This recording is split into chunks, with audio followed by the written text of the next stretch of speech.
Hi there and welcome back to Spring Break Extra. You join us today for episode 4 and we welcome back the multi-talented, multi-century Paul Wilkinson. So welcome back, Paul. How are you? I'm good. How are you? Yeah, great. Thank you for asking me back. Oh, I've been really looking forward to it. I was recapping on Spring Break, the original version, and it was absolutely fantastic watching it again just last Friday. So on the back of that, I feel as though you deserve a proper introduction. So, ladies and gentlemen, this is Paul, and last time he brought us tigers in from the jungle. He brought us icebergs. He brought us a Cairo market with all its costumes, spices, and even a tomb with plenty of music and song and dance along the way. He even introduced us to an Avatar scene, if I remember correctly, which was, one that particularly resonated with me, Paul.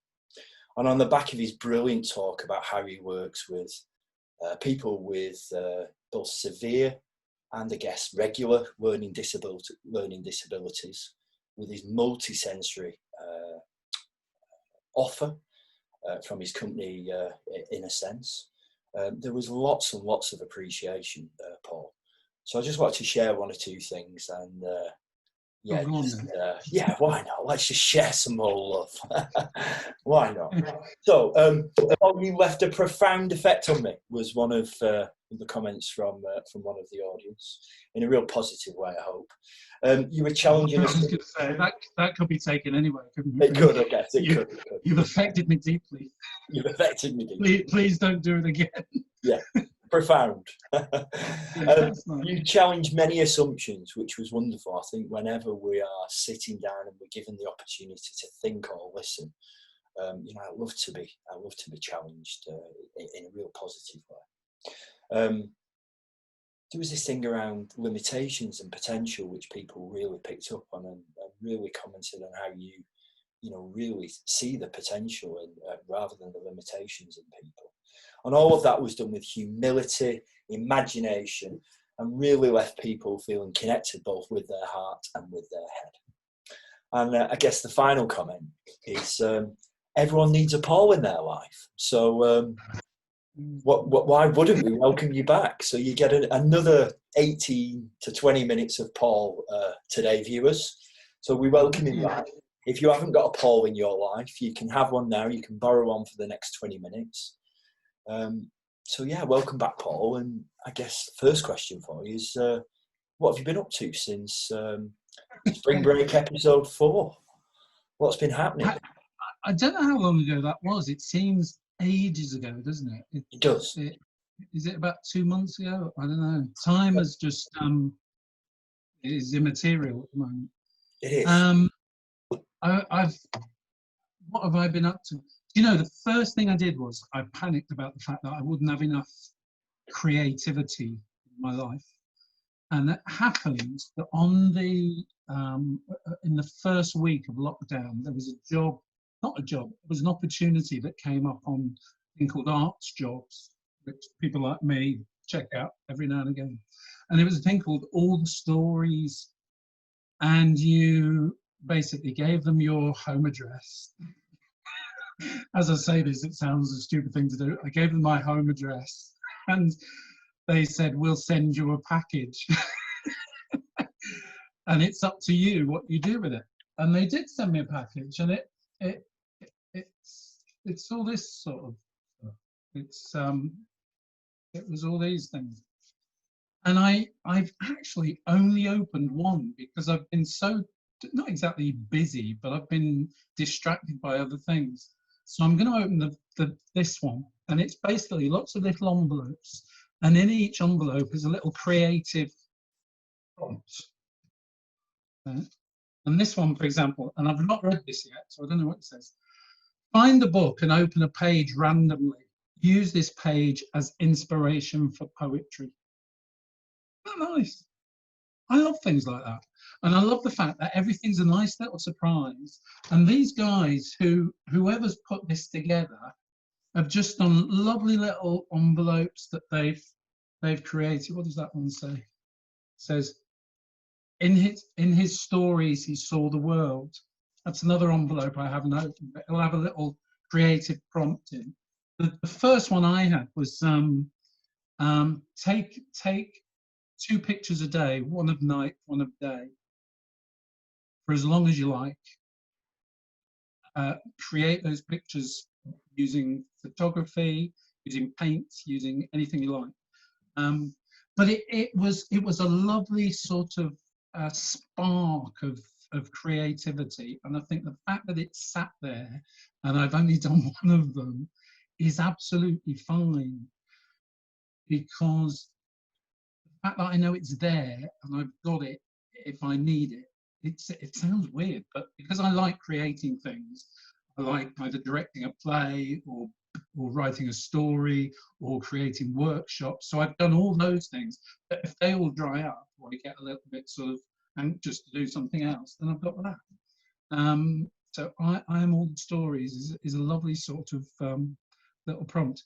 But apart from that, I've been developing some gentle drama sessions that I do with people in care homes, older people, usually in their 80s, 90s, and it's I used to call them gentle drama workshops, but you get more bookings if you call them gentle drama sessions. It grinds people off if you call them workshops, because they think they've got to get up and run around and do downward dog and things like that. But I've developed those into seasonal workshops that might include a little play at the end of the session for a few of them to read if they're up for it. Quite often you get the carers involved, and they love it's a bit like what I used to do with In a Sense, the carers being able to see another side to their clients.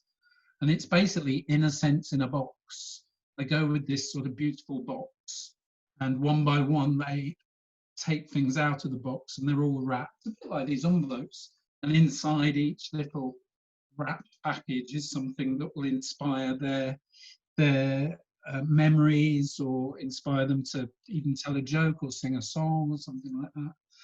And I put those together over the last 5 years or so, but it's only during lockdown, having so much free time, because on the first day of lockdown, my diary was totally wiped out. So it's been lovely to have time to just own those a little bit. And now that I've figured out how they work, the best way of running a session with older people, sort of know how to develop them, which has been great.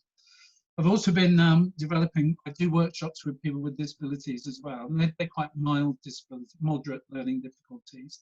And I want to introduce more mindfulness into them. So it might be a case of just, we do them at a place called Edda Library, and they've got a beautiful garden where they grow loads of vegetables and flowers and herbs and spices and things like that. So I want to try and use those in drama, because one of the aims for me anyway for those drama sessions is to encourage the participants to talk about themselves a little bit. Quite often they'll come to you and they'll say, "Hello, how are you?" And that's it. Now I want them to tell me about their week, tell me about their aspirations, tell me about what the flowers that you can see all around them, the bird song. We've all mentioned bird song, about 10,000 things like that. And again, having the time to be able to do that has been fantastic, and not have to rush anything. And as well as that, I've been caring for my parents who are getting on a bit now, and doing their garden, and their garden looks the best it's ever looked. I wanted to take photographs. I was there today, and my dad, he forgets what he says quite a lot, and he's 83 now, I think. And every time I go there, the first thing when I step into the garden, he says, "We're thinking of opening up to the public." He doesn't talk like that at all. He's from London. Thinking of opening up to the public, and I always say to him, "Yeah, do it, go for it." And then next time I go, "We're thinking of opening it up to the public," and I'd love him to do that actually. And it's a tiny garden, but it's looking amazing. So I'm loving all that. Reading a lot, like everybody else. Like everybody else? Does everybody else read? Reading.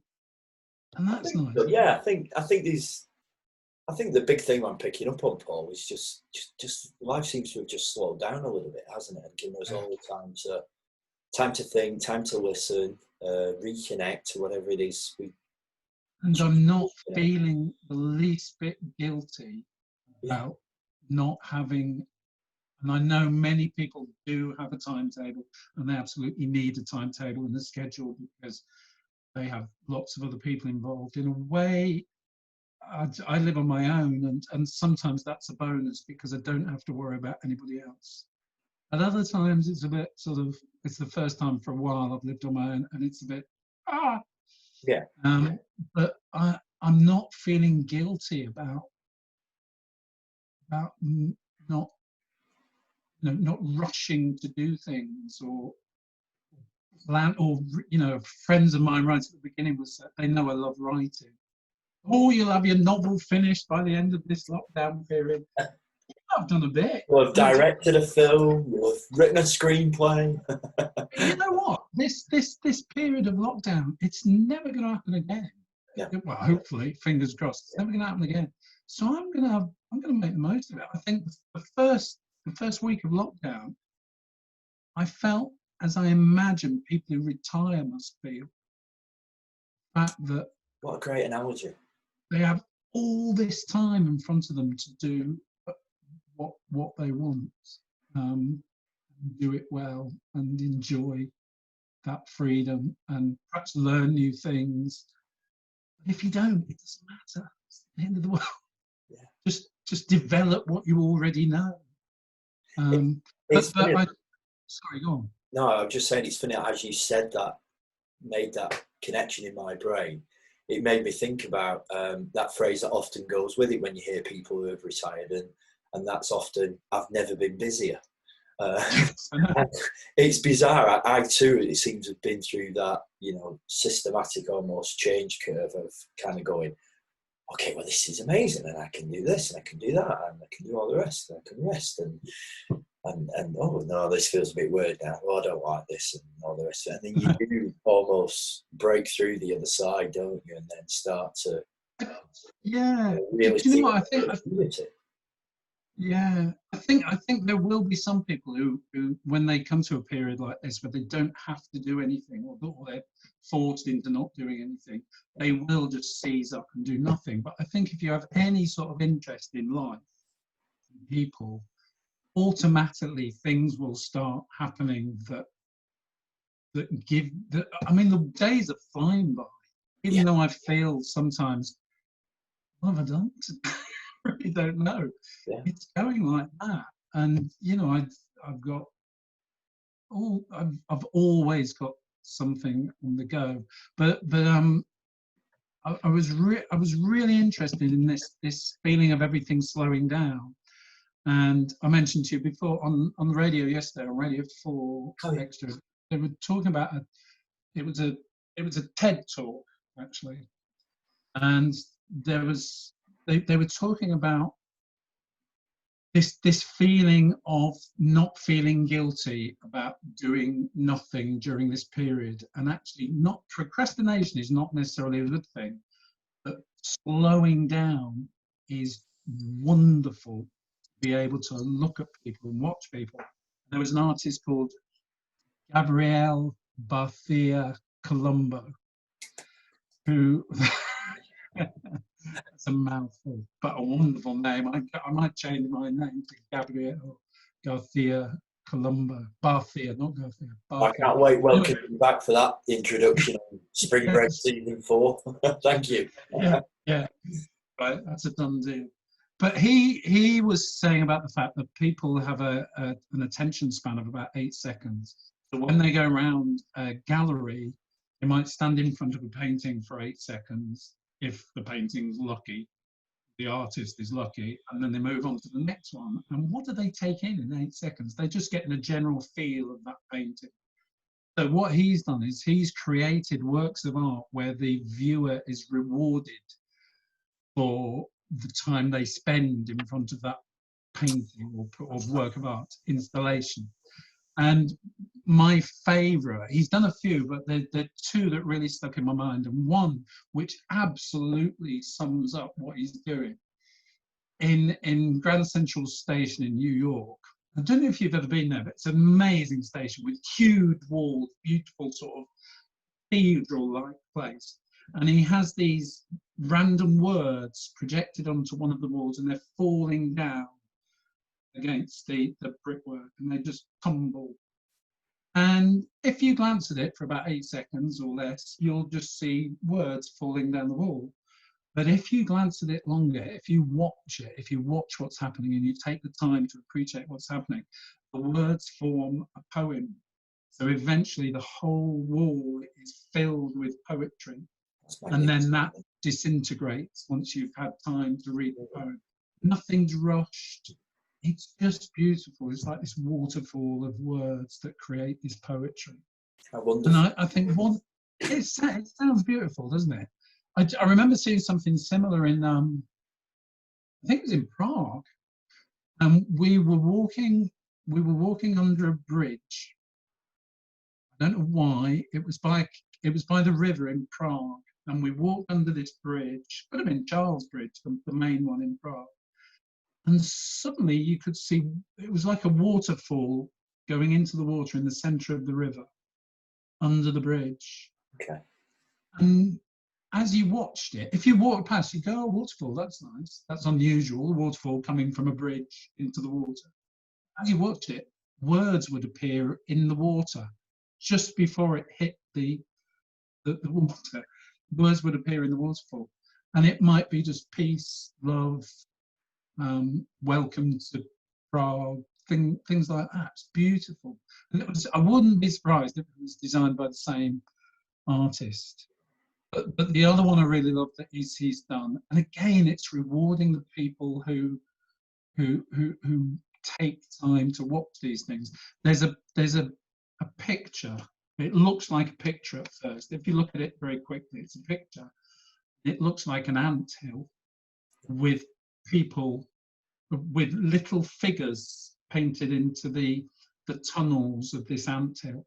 Okay. And then after a while, you realise that they're all taking on the jobs that the ants would usually take on. There's two guys digging. There's a couple who are rearing the babies. There's this queen type character in the middle. But you have to watch it to realise what's happening. There's another one where it's a TV and it's static on a screen. And you think, oh, I'm not interested. But if you take the time, you'll eventually be rewarded by the fact that suddenly a character crawls out of this static TV screen and stands on top of the television and then pulls another character out. And then you have to figure out, are they friends? Are they relatives? Do they hate each other? Do they love each other? You create the story because there's no sound. But I love this idea of, I think I feel many of us have discovered that during lockdown. If you take the time to just sit and watch the world around you, you will be rewarded immensely. I couldn't agree more.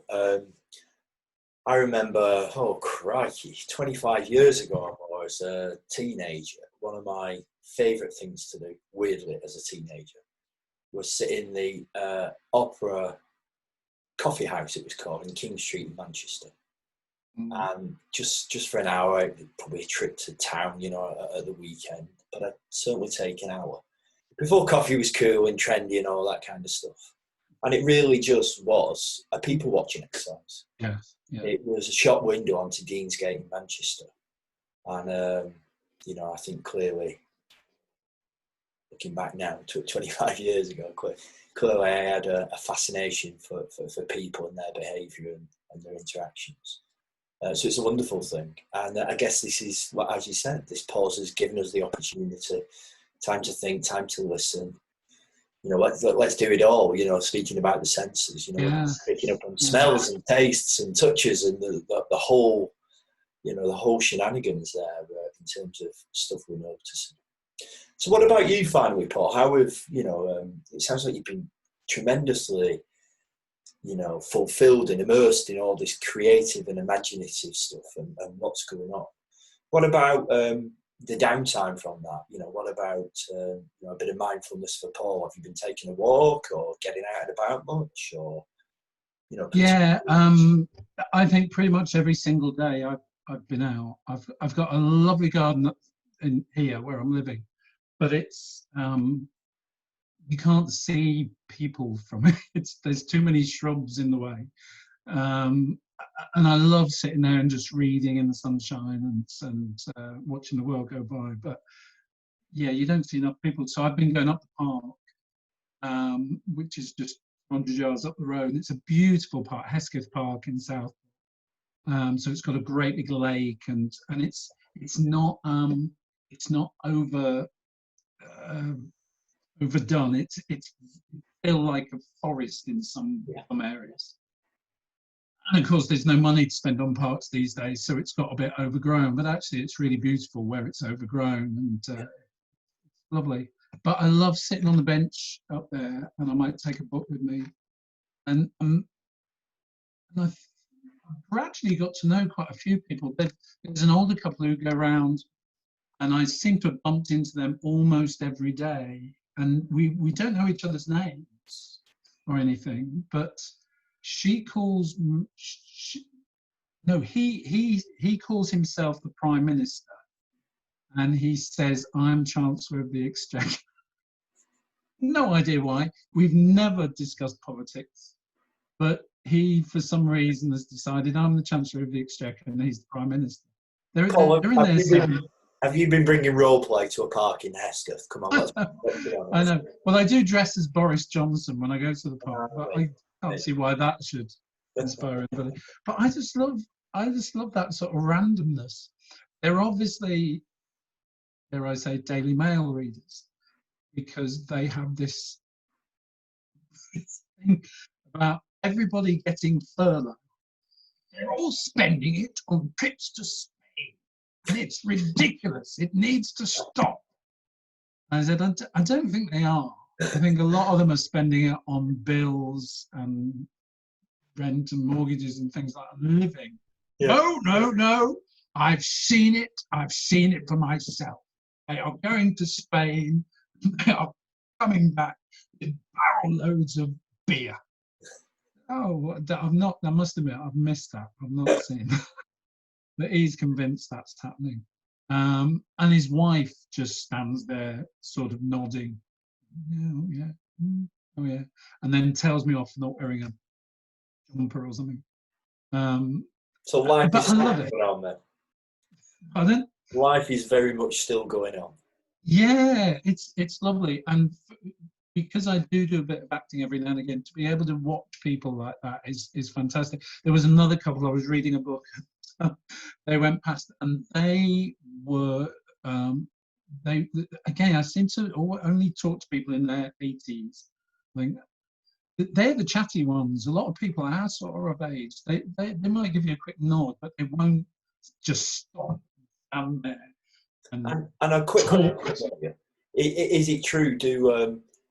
Does this sector of society often introduce themselves by saying, "And I'm 80, you know," or "I'm 85, you know"? 84. Funnily enough, yeah, I think some of them do. I mean, I moved away from this area for a long time, and then I came back a few years ago, and I suddenly bumped into a woman who I hadn't seen for 20 years, and we used to be really close friends. I used to know her all the time. We'd go, "Oh, I'm 97." She'd say hello. I'm 97. So I think we do it for the first 5 years of our lives. We announce to everyone that we're 3.5 or 4.5, and then 4 3/4. Kind of just wanes off maybe as we get into our adulthood and our teens, and but I think lie about our age for a period of time, and then we come back and we're really proud of it again. Yeah, But I do think you get to an age where you actually can't remember how old you are anyway. So even if somebody asks you, you go, "Oh, I'm not sure." So there's part of that to think. But I imagine by the time you get to 80, you're just so grateful to have got to 80s and 90s and 100s. Like, hey, everyone. But this couple, I was reading a book, and it was I was sat on the bench reading a book, and this old lady was sort of bending her head trying to see who the author was. I held it up, and she said, "Who's the author?" I said, "Josephine Tay." "Josephine?" I said, "Yes." "Josephine?" "Yes." "What, all the Josephines?" I don't know. I don't know how to answer that question.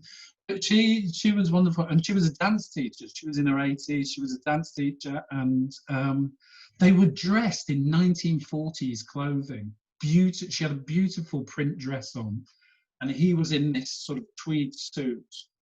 Could have been wearing is it a Homburg? Which I've seen guys in the 40s wear, and but he had a mobile phone. He was checking his mobile phone. He said, "Why are you looking at your mobile phone? You're talking to this young man here. I want you to stop looking at your mobile phone. Just pay attention. You never pay attention. You're always distracted by something. But I'm trying to work out by my phone how many miles we've walked today." "Well, how many have we walked?" 57. Don't be ridiculous. We better just got out of the car. And then they had this row in front of me. I think I'm not grateful to many of the things that this lockdown has produced, but I'm so grateful for this opportunity to be able to bump into people like that. Yeah. And I think the thing is, we've all got time. There are sometimes you can watch it, you can sit in a cafe and watch the world go by. Now that world has slowed down enough to be able to look at you and think, "Oh, you're interested in me, but actually I'm quite interested in you as well." And this other guy who I walked past, and he dropped something. So it was a laminated newspaper report, and I picked it up and put it on the bench. Didn't really look at this. "Well, have you looked? Have you looked?" He didn't talk like that, but I can't do an Irish accent. So, and it was a picture of. I said, "What is it?" I said, "I can't come too close to you because of the issues at the moment." I said, "What is it?" He said, "It's a picture of me and John Wayne." I said, "Oh, lovely, brilliant." And it was when he was 15. It was when it was 50. He was 15, and he filmed he was an extra in the film The Quiet Man with John Wayne. And he said, "I was 15 then, 70 years ago, so that's how I knew he was 85. And then he started telling me stories about his father who rescued, is it Alcock and Brown? Yeah, it could have been Alcock and Brown. No, it wasn't the Wright brothers a bit too soon. They did the first flight, but I think Alcock and Brown flew across the Atlantic, I think. And his father rescued them from a plane in their village. He was telling me all these stories. And then he started telling me about my father worked for Guinness. I said, "All right, well, the factory in wherever it is." Not the factory, Lord Guinness. He used to look after his motorboats and his cars and everything. And they used to get the train down. And my father was very friendly with Lord Guinness, and they used to go and have lunch with the Queen on a Friday afternoon, stop overnight in London, sometimes at Buckingham Palace, and then get the train back up to wherever it was in Ireland the following day. And all these stories he was coming out with. But then after a while, I thought, I need to go, I need to leave. He said, "Oh, no, before you go, let me," and he got his mouth organ out. He's Danny Boy on his mouth organ. And I didn't realise there were 27 verses to Danny Boy, but he played every single one of them. And and I thought, well, I don't want to be rude. I don't want to walk away while he's playing this song. So I waited until the end and just started to walk away. He said, another one. I've got another one for you. And I said, I really must go, but it's been wonderful. Thank you so much. And he played an Irish jig as I walked away. And I could hear him on the other side of the park still playing. And like I said, this has been the best part of lockdown, has been seeing people. And like I say, them having the time to talk to you and you having the time to watch and talk to them. And that's happened a lot. It's been great. Sounds a little bit like that, what was it, that beautiful, was it a silver eagle you introduced us to? Oh, yeah. Perhaps we've all just had the opportunity to just soar slightly different altitude and look down and soak it all up and really see the world from another aspect. Different lens. Yeah, have the time to see the world from another aspect. And as I keep saying, I do appreciate not everybody has been in that fortunate position. I think for a lot of people, it's just busy. Of course. Even busier, because as well as working from home, they've got their kids to tutor. I would imagine that's quite exciting as well, to develop that relationship with your child. Have you found that? Has it changed much, or were you like that anyway? No, I mean, I was really excited to get stuck into it, but it was equally rewarding and challenging, as often the most challenging things are. So maybe a separate spring break or a separate podcast for that. It brought lots of stuff, but yeah, if you were to ask me, in summary, it was absolutely beautifully rewarding, priceless, creative, imaginative, all those kind of stuff. Much of the stuff that we've talked about today, stuff around connections and patience and understanding. On top of all that stuff we had already, love and all that kind of stuff. So, nice.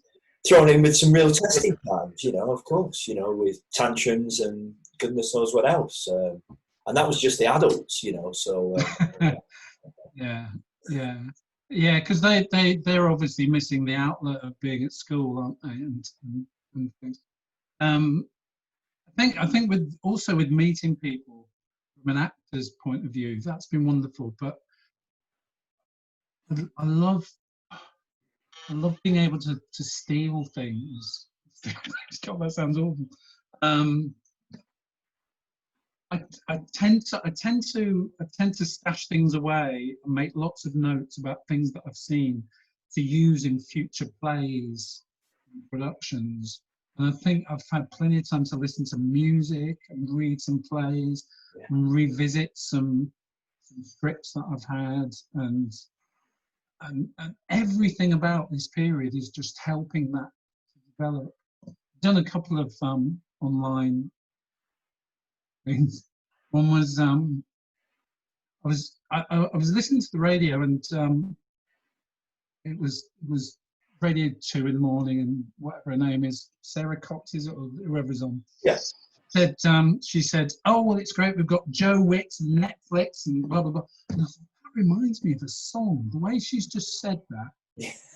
There's a song. What's the song? There's got to be. It's what? There's got to be a song in there somewhere. There is a song. Well, the way she said it and the rhythm she said it, it was Billy Joel's "We Didn't Start the Fire." A list of people's names, basically. So I started to write that, and then Kate's husband, Adrian, I told him about it.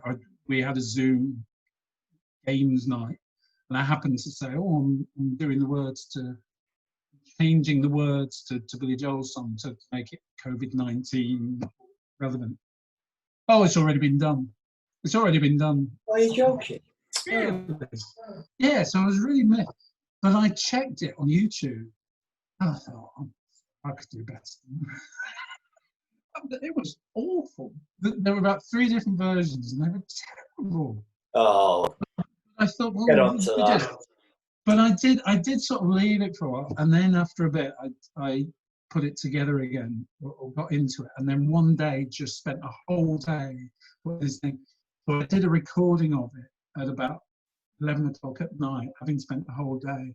And I think you can see in my eyes, I'm like, I'm not doing that. I think this is it now, that I just need to get this done and recorded and out there. And I stuck it on, yeah. And it was all right. And I stuck it on, was it Facebook?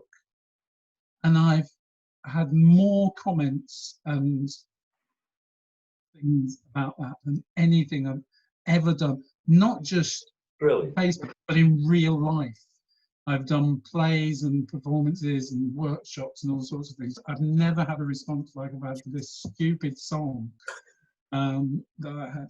And then I did an Alan Bennett sketch called The Telegram, because I love Alan Bennett, and I hadn't done that for about 10 years. But I'll give that a go. And it's interesting putting these things together and testing yourself a little bit and seeing if you can, apart from anything else, remember the words. And have fun with it. Well, it sounds like you've had fun, and I guess speaking about Alan Bennett, I think we'll say it's time for these two talking heads to bring. Good segue, yeah. Oh, do you like what I did there? To bring things to a close on Spring Break Extra. But thanks again, Paul. It's been a delight listening to you, and I'm sure it's going to involve much of the same appreciation as last time. But for now, thanks for updating us with your Spring Break Extra and all the stuff you do. And I hope to see you in the audience again for season 2. Who knows, in September, sometime around about then. Right. Cool. Bye for now. Sounds good. Bye-bye.